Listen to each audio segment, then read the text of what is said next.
at night, you've locked yourself out of your home or your car and you're starting to panic. You first call a locksmith and you find online or maybe one on the phone. And that's when your night could go from bad to worse. In today's Angie's List report, 5 red flags when picking a locksmith. RTV6's Jade Hindman has more. Caution is key when hiring a locksmith. Don't wait for an emergency when it comes to finding a good locksmith, because if you do, you might be desperate and fall victim to a locksmith scam, because people that haven't planned ahead often overlook extra charges and also don't notice red flags. Red flag number 1, be wary of locksmith companies that aren't locally owned and operated. Ask where their dispatch location is. If it's out of state, that's a problem. Red flag number 2, a locksmith who refuses to give you an estimate or price range over the phone.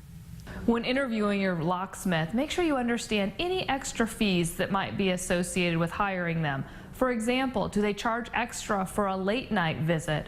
Also, do they charge by the lock or is it a flat fee? If a locksmith arrives in an unmarked vehicle, that's red flag number 3. Red flag number 4, a technician who doesn't care about ID. The technician doesn't even ask you for ID and they're going to let anybody into your house. That's a red flag. If they can't provide ID, that's a red flag. They should have the company name listed fairly prominently.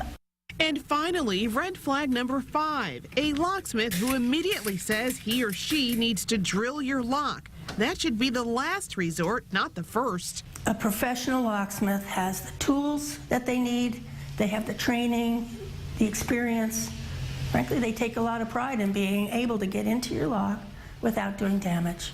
If the locksmith's on-site price doesn't match the phone estimate, don't allow the work to be performed, and always check for a license. Jade Hindman, RTV6.